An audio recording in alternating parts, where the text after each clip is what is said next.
El 25 de abril se celebra el Día Internacional de Lucha contra el Maltrato Infantil. Según datos recogidos por el Sistema Integral de Protección a la Infancia y a la Adolescencia contra la Violencia, la mayor parte de los niños, niñas y adolescentes maltratados se encuentran comprendidos en el tramo de 6 y 12 años. Por violencia entendemos maltrato emocional, representando el 50% de los casos, abuso sexual, el 31% de los casos, maltrato físico, el 19%, y explotación sexual comercial, el 1%. Solo el 19% se trató de niños, niñas y adolescentes pasando por una etapa de inicio de la violencia. Para el 81% restante, las situaciones de violencia eran crónicas. La gran mayoría vivió estas situaciones en forma recurrente, siendo solo el 8% en que se trató de un episodio único. La mayoría de los agresores corresponde a familiares directos, representando el 78% del total de los agresores. El 46% corresponde a padres y el 25% corresponde a madres. Para hablar de este tema, recibimos a María Elena Misraji, coordinadora de CIPIAV. Y ya está acá María Elena Misraji, bienvenida. Muchas gracias. Lo primero que te quiero preguntar, María Elena, en conmemoración de este día, es cómo funciona el CIPIAV, dónde funciona, cómo funciona, qué es lo que hace. Bien, el CIPIAV es el Sistema Integral de Protección a la Infancia y la Adolescencia contra la Violencia, que integran en realidad varias organizaciones del Estado, ministerios, organismos descentralizados y organizaciones de la sociedad civil que tienen convenio con INAU, que nos dimos cuenta a partir del año 2007 que todos trabajábamos con las situaciones de maltrato desde que se detecta una situación, que por lo general se detecta en el ámbito educativo, en los CAIF, en las escuelas, y en realidad todos los niños o adolescentes empiezan a hacer un recorrido donde muchas instituciones pasamos por ese recorrido de la situación de maltrato. Ahí nos dimos cuenta la necesidad de articular, en realidad, de no superponer y no revictimizar a los niños, y por eso creamos un sistema que articula a todos los organismos del Estado que en alguna medida tenemos que ver con esta situación, que es el INAU, el Ministerio de Salud Pública, ACE, el Ministerio del Interior, el Ministerio de Desarrollo Social, la ANEP, y se sumó el Poder Judicial, que si bien no firma el acuerdo porque es un órgano, en realidad que no es del Estado, es un órgano independiente del Poder Ejecutivo, pero es fundamental en esta práctica. Y las organizaciones no gubernamentales que tienen convenio con INAU y que en definitiva atienden muchas de las situaciones de violencia que viven niños, niñas y adolescentes. A partir del 2007 nosotros tenemos un desarrollo, tenemos un comité nacional que nos reunimos todos los meses, que vemos el estado de situación, que articulamos, que trabajamos hicimos muchos mapas de ruta de cada una de las instituciones, protocolos, para saber cuáles son las rutas.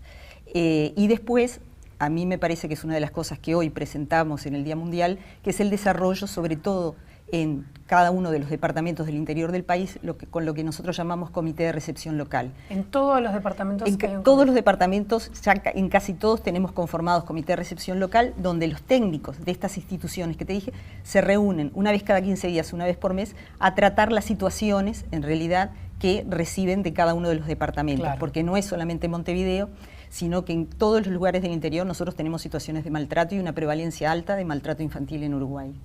Estábamos viendo en el video de comienzo 4 tipos, ¿no? de maltrato, de violencia, de maltrato. Es llamativo como el que más destaca por la cifra es el emocional, ¿no? El maltrato emocional.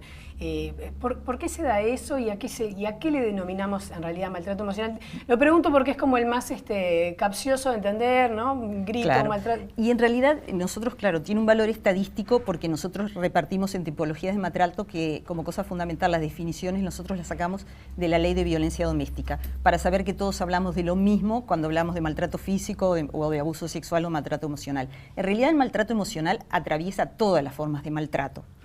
Lo que cuando nosotros decimos maltrato emocional específicamente es cuando en definitiva los niños, por ejemplo, tienen tratos negligentes, cuando los niños quedan solos, cuando los niños les gritan, no necesariamente cuando pasa a la acción física, pero o sea, la acción física de pegarle a un niño, que es lo que uno caracteriza más claramente como una forma de maltrato. Hay múltiples formas de maltrato emocional que a los niños los afecta cotidianamente. Claro, y que tampoco es solo el grito, solo el... Exactamente, el abandono es uno, por ejemplo, claro. La negligencia, que no solamente se da en los sectores más vulnerables de la sociedad, sino que se da en realidad en todas las clases sociales, sobre todo este tipo de maltrato. El otro día leíamos en la prensa, que fue en Europa, pero en realidad podía haber sido en cualquier parte, que unos padres, como en la película, se olvidaron de su hija de 4 años cuando salieron, la niña estuvo sola 24 horas adentro de una casa. Bueno, esas cosas hoy, aunque parezca mentira, en pleno siglo XXI suceden. Increíble. Hay una línea, digamos, como decías tú, se reciben denuncias por distintos ámbitos. También hay una línea, ¿no? La línea azul. ¿Cuántas denuncias contabilizaron ustedes en el 2012 y cómo se dividió por género, digamos? La línea azul le recibe un montón de denuncias de múltiples, pero de maltrato comprobado recibió cerca de 434 denuncias. Nosotros lo que vemos que depende de las edades, es casi 50, es un 54 y 46% femenino o masculino.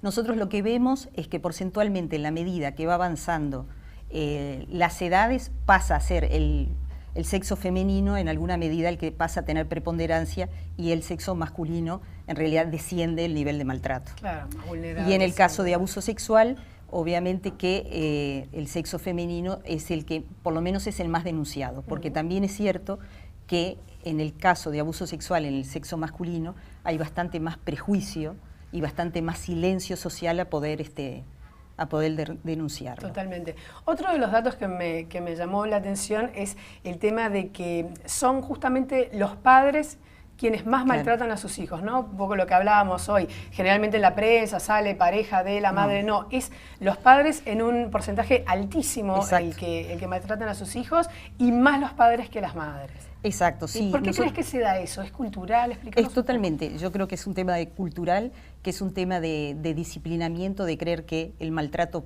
forma parte del disciplinamiento.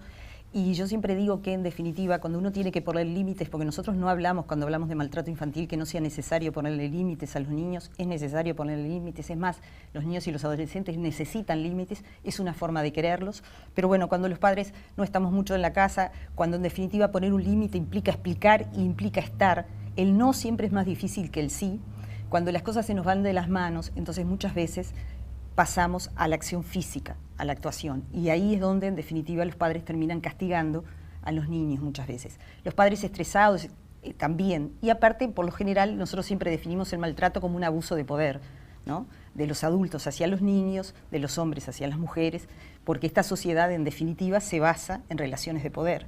Y en la familia esas relaciones de poder están implícitas. Ahora que hablabas, por ejemplo, ¿no?, del tema de, bueno, están los padres estresados, otra cifra también significativa es que dentro de los abusos y maltratos por parte de padres, la edad en la que más se da es entre los padres de 30 a 44 años. Edad productiva, edad laboral, edad de estrés.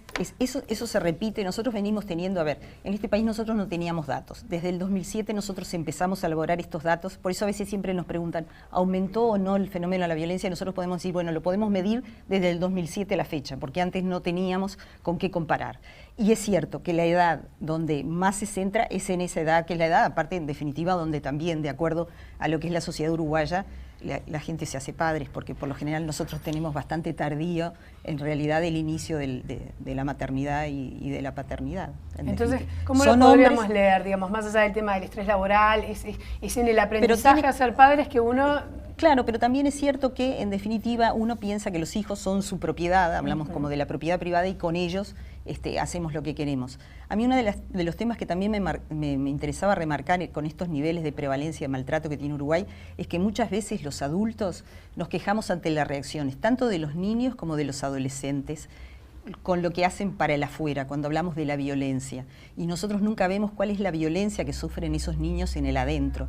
Y nosotros decimos que, si bien no es de forma automática, pero los niños que aprenden a relacionarse con los adultos y con los otros en forma violenta, necesariamente, cuando se relacionen con el resto de la sociedad, van a transmitir ese tipo de hábitos y ese tipo de aprendizajes. O sea, tú, si en tu casa vivís violencia y pensás que la resolución de los conflictos pasa por los gritos de los padres, las peleas, los golpes, tú, cuando te relaciones en la escuela, en el liceo, en la calle, en la cancha, no vas a relacionar de otra manera, porque ese fue tu aprendizaje. Claro, los niños son esponjas. Exactamente. Otro de los datos también interesante es que, hablando de niños, ¿no?, el mayor maltrato también se da entre de 6 a 12 años. Por debajo de los 6 años menos, por arriba de los 12 años más. También, ¿no?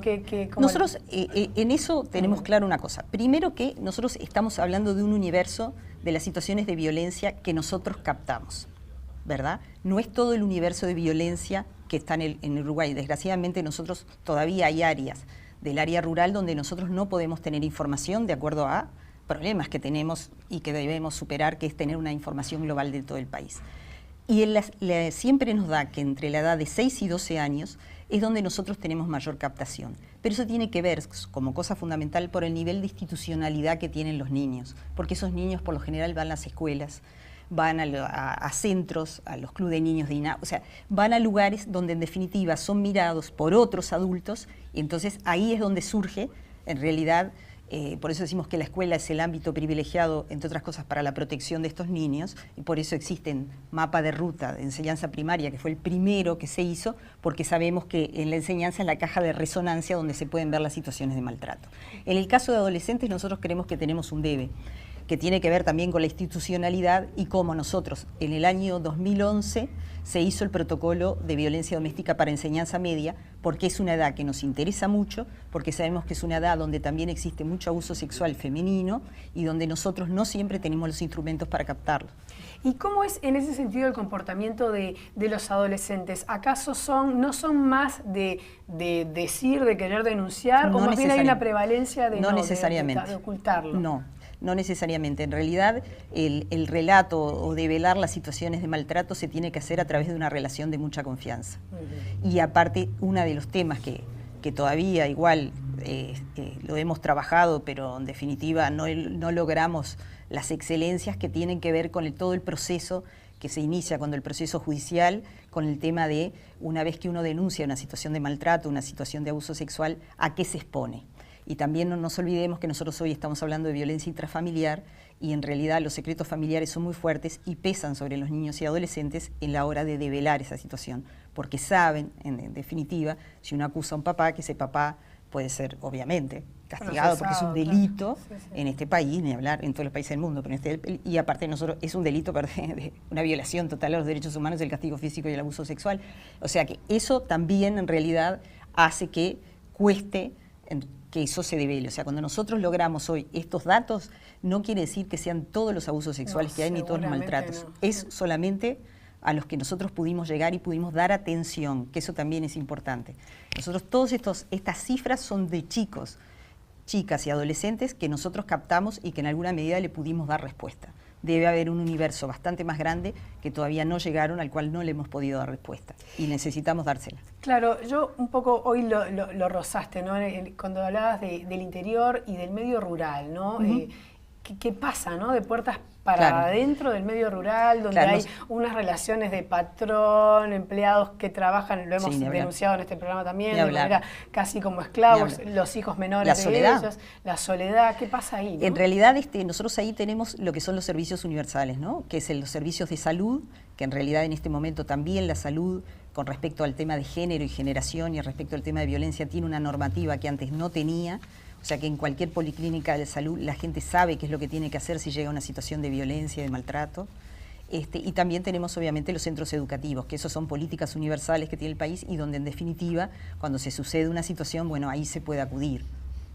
Pero es cierto que en definitiva en los lugares donde no son centros urbanos siempre es más difícil en realidad la captación de esas situaciones o que en realidad los niños abusados o maltratados tengan espacios en realidad para poder implementarlo. Nosotros hoy estamos en un proyecto que me parece que es bien interesante, que es con UNICEF y el Plan Ceibal, para poder tener en realidad en línea lo que nosotros llamamos, no está bien llamado, pero para que la gente entienda, como dar elementos de autoprotección a los niños, elementos a los padres y bueno, en realidad el sector docente tiene los mapas de ruta, que ahora se va a editar la segunda edición del mapa de ruta de primaria, como para que tengan elementos de saber cuándo están siendo violentados, porque también para los niños, por ejemplo, muy pequeños, hay cosas que pasan a ser de naturalización del fenómeno. Totalmente. En la naturalización del fenómeno en las familias, en el tema de poder ejercer violencia física, y para los niños que se crían en eso muchas veces pasa a ser un tema de naturalización del fenómeno.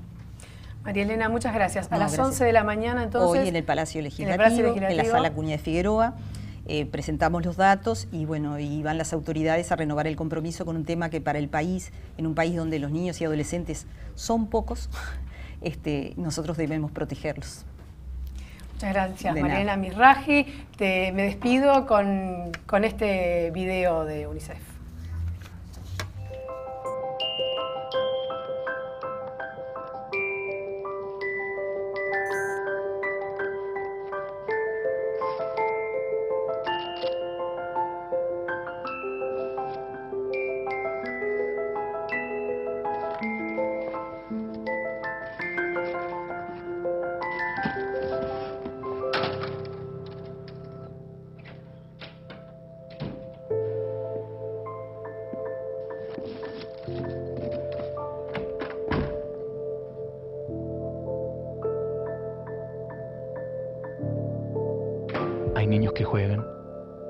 ser invisibles. No a los gritos, insultos y golpes. Con violencia no se aprende. Ponte en su lugar. UNICEF, por los derechos de los niños.